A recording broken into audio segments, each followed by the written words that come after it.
Well, last week we finished the first half of 2 Samuel chapter 13 that reports this horrific incident of David's firstborn son, Amnon, raping his half-sister Tamar in this out-of-control act of sexual lust. Now, I'm not going to review the gory details, but I do want to remind you of the surrounding circumstances and the intrigue that's involved. See, the author of the book of Samuel makes a point that Tamar was, at least in Amnon's eyes, overwhelmingly beautiful. And however, as much as Amnon's lust was the catalyst for the crime, in the background, there was this playing out of political and family jealousies. Now, much of what went on was about the struggle for power, for position within King David's royal family. Now, preparing this lesson turned out to be kind of a soul-searching exercise, so we're not going to make too much progress tonight. There's a lot of principles that just jump off the pages of this chapter, and they have so much bearing in our time that to go by them without making the connection would be to make our study not much more than a history lesson. Now, Amnon, as David's firstborn, was heir apparent to the throne. This hierarchy was understood by the people of Israel, by the extended royal family, by David himself. However, Absalom, another son of David, who was Amnon's half-brother, they had different mothers, also had designs for the throne, and he had spent years building up a following of loyal supporters, or in some cases just of insiders who were kind of placing their bets on Absalom, somehow outmaneuvering Amnon and becoming king. And when Amnon violently raped Absalom's sister Tamar, Absalom and Tamar had the same mother and father. They were full brother and sister. And then her attacker instantly rejected her and threw her out of his bedchambers. There was a clear message behind this. And the message was that Amnon reaffirmed his position as the unquestioned crown prince. That as David's favorite and his firstborn son, he was untouchable. And that Absalom's side of the family, although influential, was going to wind up being subservient to him. In that era, to have sexual relations, especially if it was forced with a rival's wife or his concubine, or in this case, sister, that was a customary and unmistakable sign of domination and control. But there was another side to the story as well. Absalom was a clever and coldly calculating man. Amnon's assault upon his half-sister Tamar, which of course was ruinous for her, provided an opportunity for her full brother, Absalom, to use to his benefit what was otherwise a family disaster and really a setback, and has been the motto of ruthless political leaders and political hopefuls since time immemorial. You don't ever let a good crisis go to waste. All it would take is some determination and some patience on Avishalom's part, and his fondest aspirations just might become within reach. So let's pick up on this story at verse 19. 2 Samuel chapter 13, verse 19. If you have a complete Jewish Bible, it's page 347.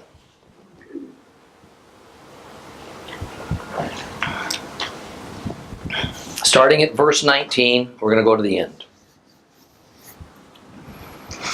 Tamar put ashes on her head, tore her long-sleeved robe that she was wearing, laid her hand on her head, and went off, crying aloud as she went. And Avishalom, her brother, said to her, Has Amnon your brother been with you? But now my sister, keep quiet. He's your brother. Don't take the matter to heart. But Tamar remained desolate in her brother Absalom's house. And when King David heard about all these things, he became very angry. As for Absalom, he refused to say a word to Amnon, either good or bad, because Absalom hated Amnon for having raped his sister Tamar. Well, 2 years later, when Absalom had sheep shearers in Baal Hatzor near Ephraim, Absalom invited all of the king's sons. And Absalom went to the king, and he said, "Your servant has sheep shearers. Please, let the king and his servants come along with your servant." And the king replied to Absalom, "No, my son, let's not all go. We don't want to be a burden to you." But Absalom pressed him. He still wouldn't go. However, he gave him his blessing. And then Absalom said, "If you won't go, then please let my brother Amnon go with us." And the king said to him, "Why should he go with you?" But Absalom kept pressing him. So he let Amnon and all the king's sons go with him. Absalom ordered his servants, "Pay close attention. When Amnon is in high spirits from drinking wine, and I say to you, kill Amnon, then strike him down. Now don't be afraid. I'm the one ordering you to do it. But take courage, be bold." Absalom's servants did to Amnon as Absalom had ordered. And at this, all the king's sons jumped up, mounted their mules, and fled. And while they were on their way, the news came to David that Absalom had killed all the king's sons, and not one of them was left alive. And the king got up and tore his clothes and lay on the ground, while all his servants stood by with their clothes torn too. But then Jonadab, the son of Shema, David's brother, spoke up. And he said, "My lord shouldn't think they've killed all the young men, the king's sons. Only Amnon is dead, for Absalom has meant to do this ever since the day he raped his sister Tamar. So my lord king shouldn't take it as seriously as if all the king's sons are dead. Only Amnon is dead." However, Absalom took flight. The young man, keeping watch, looked up and saw many people coming along the road behind him on the hillside. Jonadab said to the king, "Here, the king's sons have come. It's just as your servant said." And the moment he finished speaking, the king's sons came, and they cried out, and they wept. And the king too, with all his servants, cried out in great pain. Absalom fled. He went to Talmai, the son of Ammihud, king of Geshur. David mourned for his son every day. So Absalom fled, went to Geshur, and stayed there for 3 years. But as King David became reconciled to the death of his son Amnon, he increasingly filled with longing to see Absalom.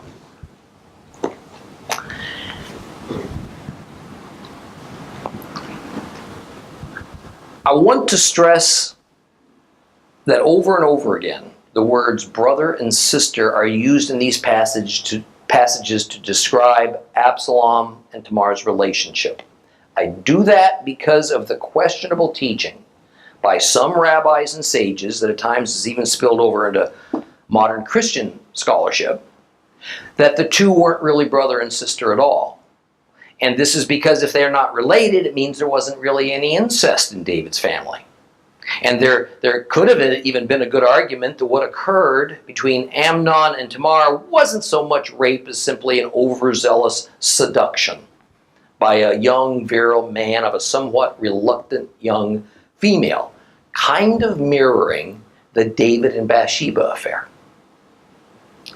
Now, the goal of this line of reasoning is, of course, to read a predisposed doctrine of Judaism back into the story, with that predisposed doctrine being that David was innocent, if not utterly sinless, throughout his lifetime.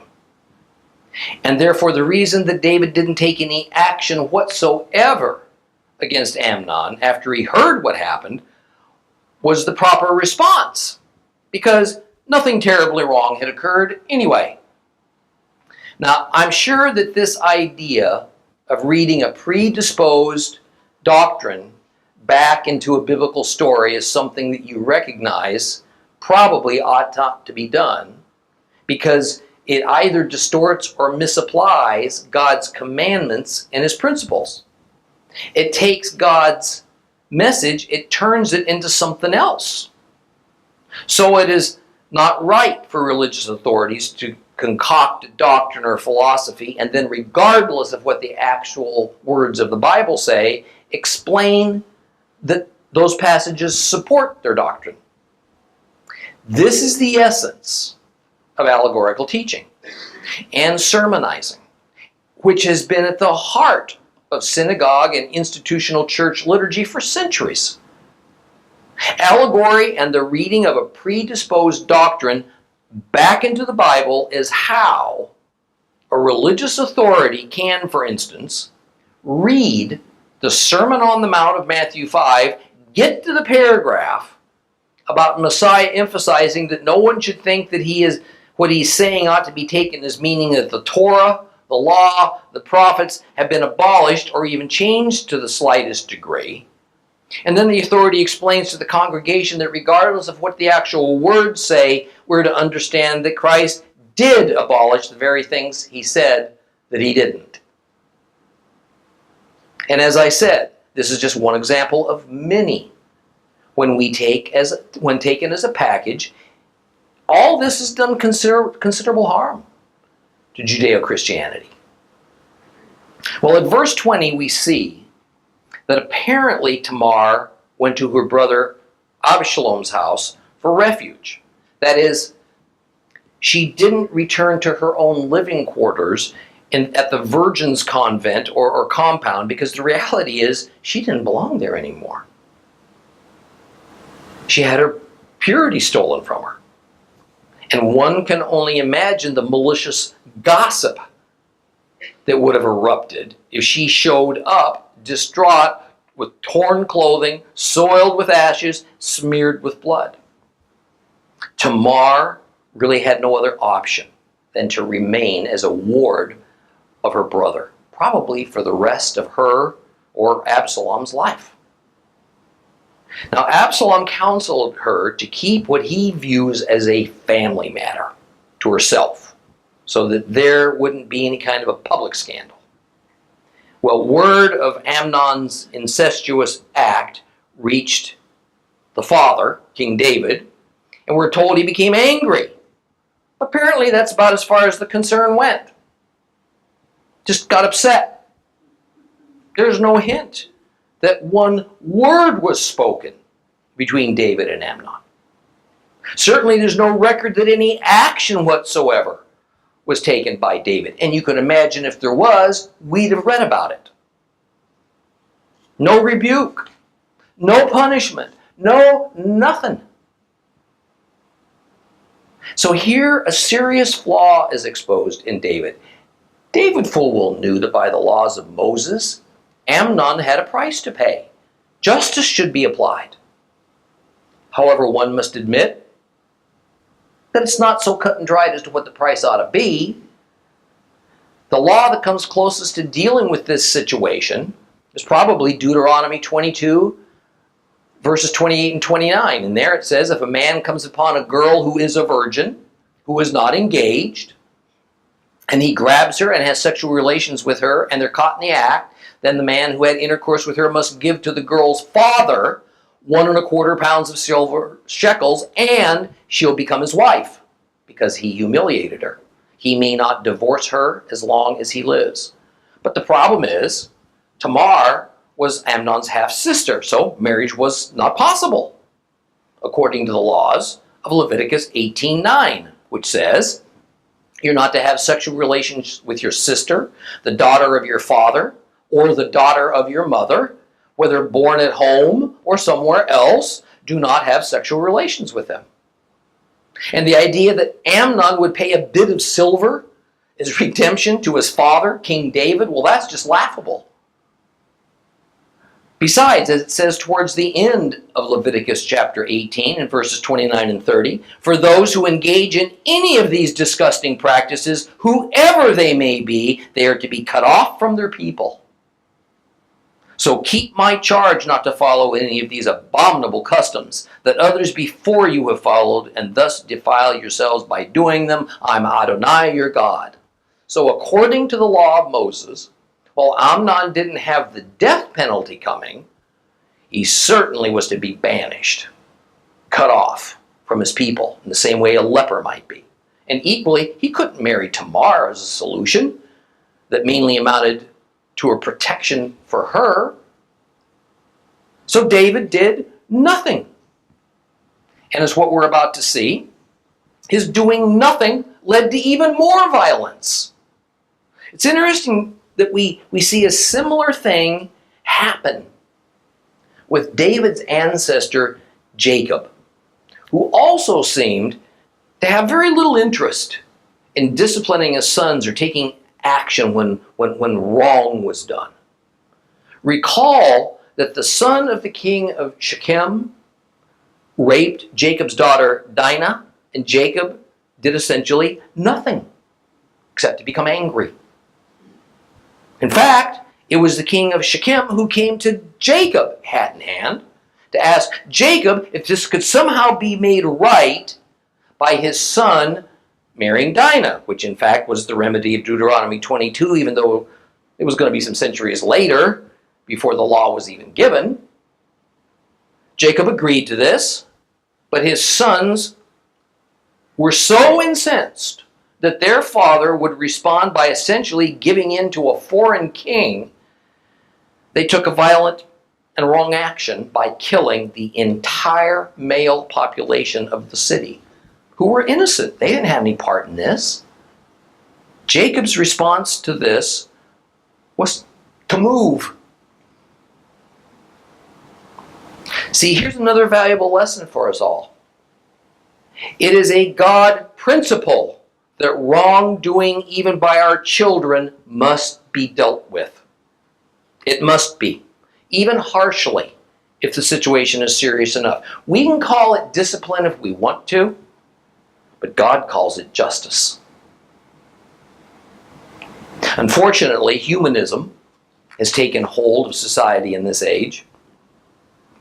So even a mild slap on the bottom is considered abuse. It can be punished with jail time. In some cases, the state taking the child from the home. Equally so, it has been customary in American society that the mother is the disciplinarian. The father just kind of looks on helplessly, maybe disinterested. He prefers to be a buddy more than a parent to his children. Now, while maternal discipline is certainly better than none, it often casts the woman into a role she's not supposed to have to bear, man. It's not their job. It's our job. It's our job to discipline, to exact justice upon our children if it's necessary, especially when they start getting a little bit older. And that's both to benefit them in the long run and to satisfy God's commandments that that's what we're supposed to do. I mean, I can remember several times my mother would say to me, "Boy, wait until your father gets home," and I'd tell him what you did. Oh, man. I did not want to hear that. Those are words no young boy wants to hear. I mean, it was effective. And my father did what was needed when he had to. But apparently David's children didn't have this kind of threat hanging over their heads. And the result, as this and the next few chapters show us, wasn't less violent, more responsible children. Today we're told that if we spank our children, we're going to turn them into bullies and car thieves and murderers. But rather, it was David's family produced a stable of reprobate young princes who thought they were all above the law, that there would not be consequences for their behavior. See, ironically, it was the lack of punitive action upon them that led to catastrophic, to deadly results later on in their lives. Oh, what a lesson. Well, after 2 years of a tense rift between Amnon and Tamar's brother, Absalom had neither forgotten nor forgiven. For 2 years, his desolate sister lived with Absalom, a constant reminder of Amnon's arrogant and infamous deed. And no doubt Absalom was sincerely moved by his tormented sister's plight, and it pained him deeply. But at the same time, Absalom knew he could use this to his advantage, to achieve his goal of Israel's throne. and feeling that enough time had passed so that any suspicion could be laid to rest, he found exactly the right circumstance and moment to take action. It was sheep shearing season in Israel. And throughout the Middle East, sheep shearing was a festive, it was a joyful time, when work became mixed with pleasure. It was like a birthday party.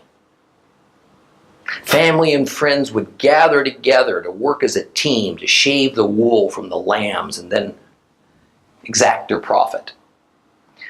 But it always involved copious amounts of wine and food. A regular party atmosphere was taking place the folks all look forward to.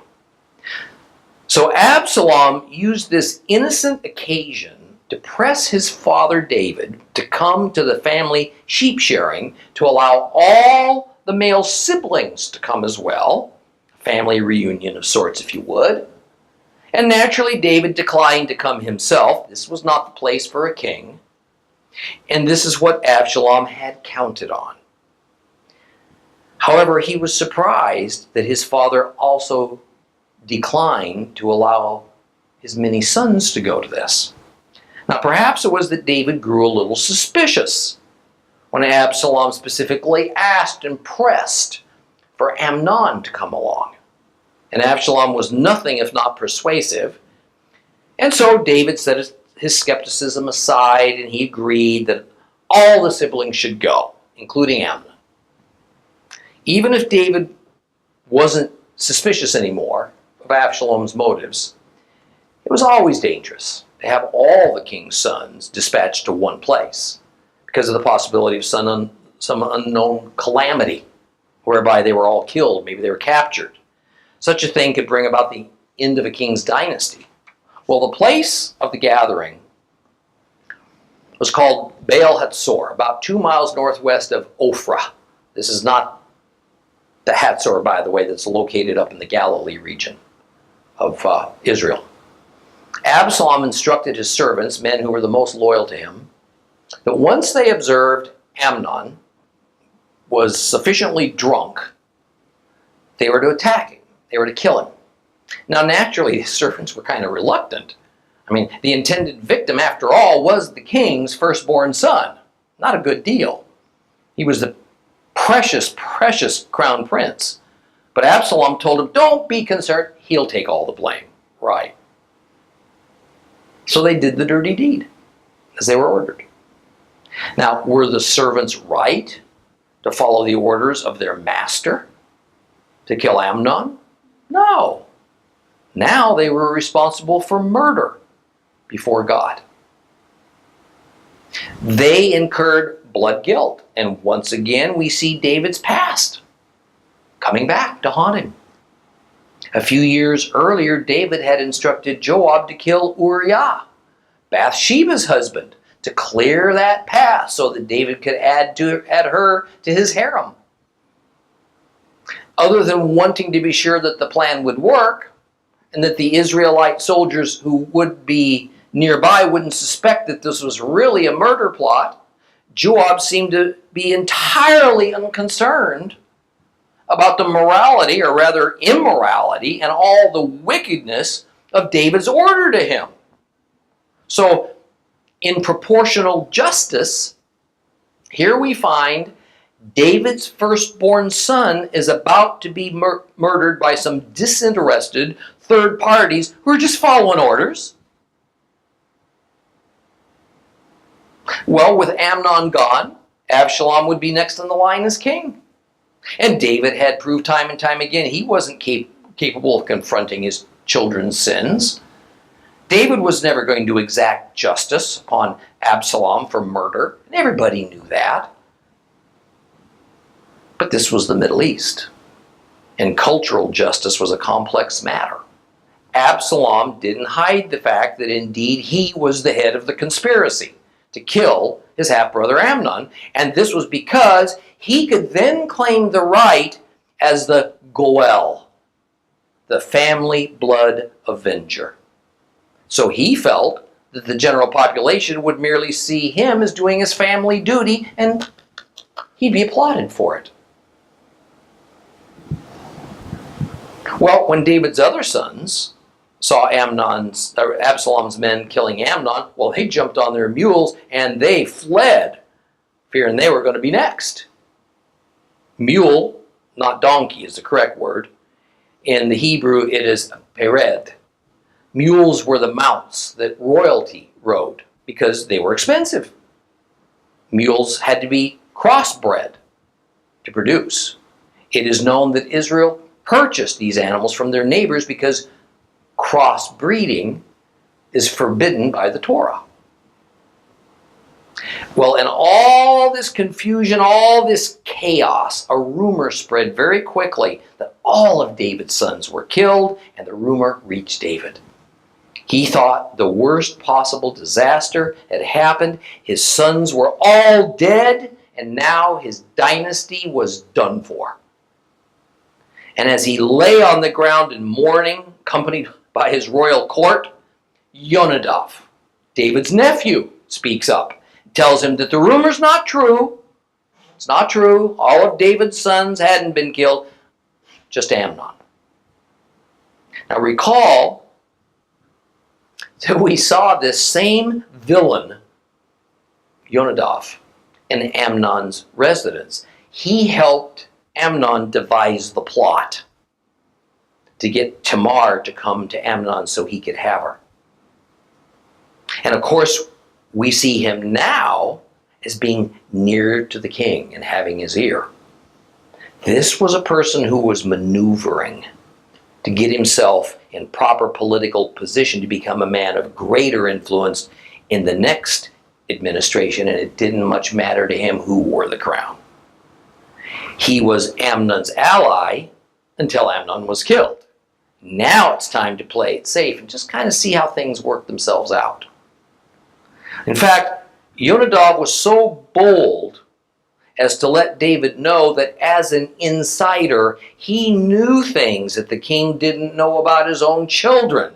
He knew the reason for Amnon's assassination, so he didn't want David to think that a full-scale coup was underway. This was just an honor killing. Absalom did it out of proper revenge for his sister Tamar, just as David had facilitated Tamar's rape by ordering her to go to Amnon to fix him some food.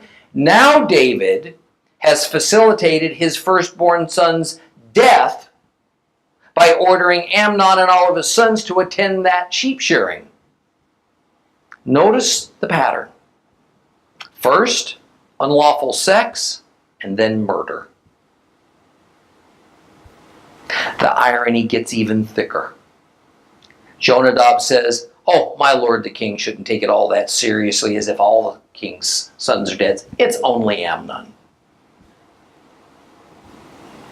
See, this has the same kind of sociopathic and indifferent tone of, don't let this matter get you down, the sword devours in one way or another. Those are the words that David said to Joab when told that several innocent Hebrew soldiers had died in order for Uriah to be killed without any suspicion being placed upon the king. David would have instantly recognized that once again the divine curse for his adultery and murder had fallen upon him like a guillotine. Those words of dark promise from God, "The sword shall never leave your household." These lay upon David like was a boulder on his chest. He was trapped. He could hardly breathe. Absalom knew he would need to stay far away from his father for a while. Murdering the crown prince was far more serious than rape. Not only that, but Amnon's side of the family would now be after blood revenge on the blood avenger. That's kind of the ways of the Orientals. So he went to his mother's hometown, and he stayed under the protection of his grandfather, the king of Geshur, just kind of biding his time. And many months passed, and David, finally coming to terms with the death of his son Amnon, began to set his mind on Absalom. Now, to say David was conflicted probably puts it mildly. I mean, since his firstborn was killed, who was going to be next in line to replace him. Just as Amnon had been seen as the crown prince, Absalom must have been seen as the next one after him by everybody.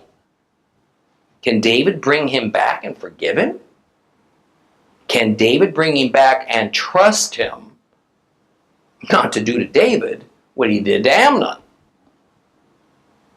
David well understood the ways of blood revenge, but he also well understood that Absalom, his son, was ambitious, and he was ruthless, and he was an impatient man. Well, let's move on to 2 Samuel chapter 14. 2 Samuel chapter 14, page 348 if you have a complete Jewish Bible.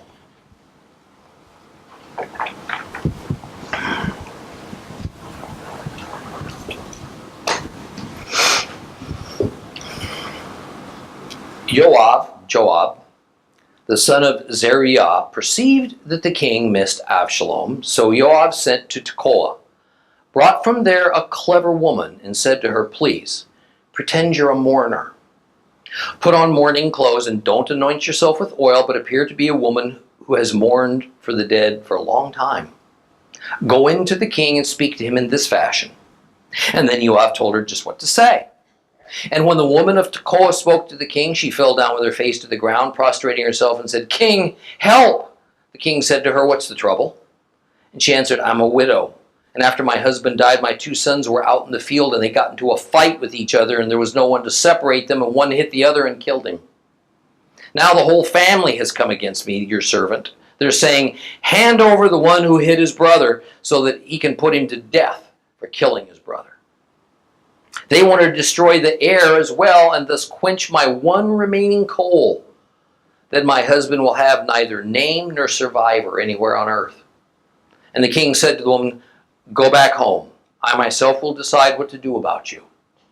The woman of Tekoa said to the king, "My lord king, let the guilt be on me and my father's family. The king and his throne be guiltless." The king answered, "If anyone says anything to you, you bring him to me. He won't bother you anymore." "Please," she said, "let the king swear by Adonai your God that the blood avengers won't do any more destroying, so they won't destroy my son." And he said, "As Adonai lives, not one of your son's hairs will fall to the ground." Then the woman said, "Please, allow your servant to say something else to my lord the king." "Go on," he replied. The woman said, "Why is it then that you have produced a situation exactly like this against God's people? By saying what you have said, the king has virtually incriminated himself, in that the king does not bring home again the son he has banished. For we will all die someday. We'll all be like water spilled on the ground that can't be gathered up again.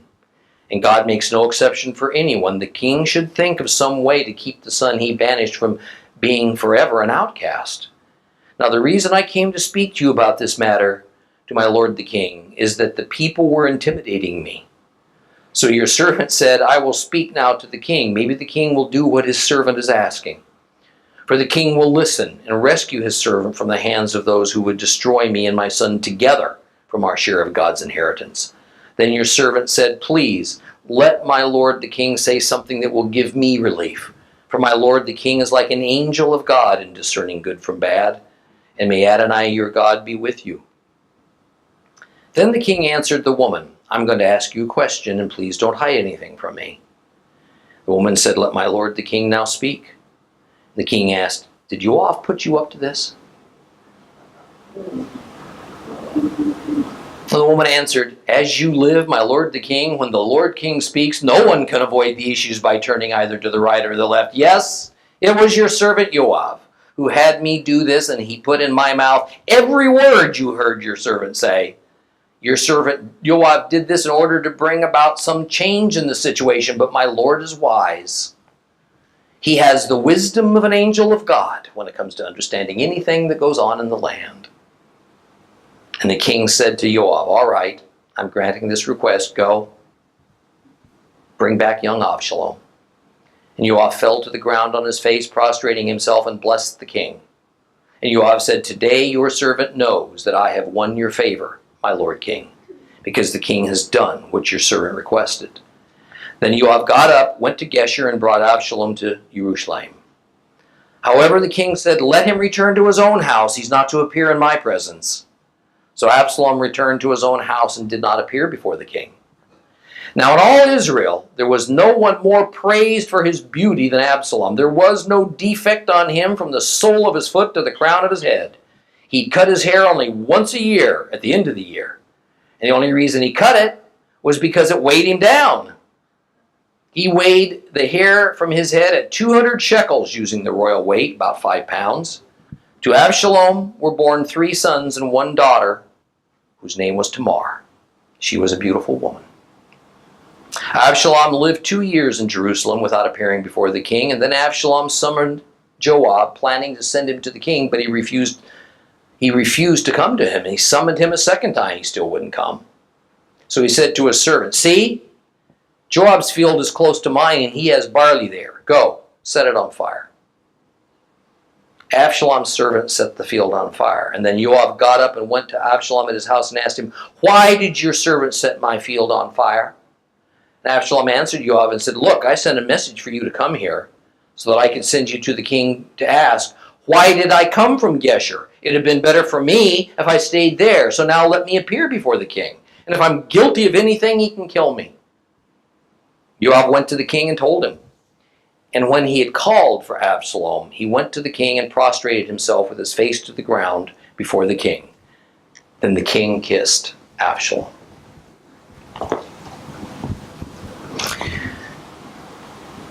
In verse 1, the palace intrigue is all too apparent again.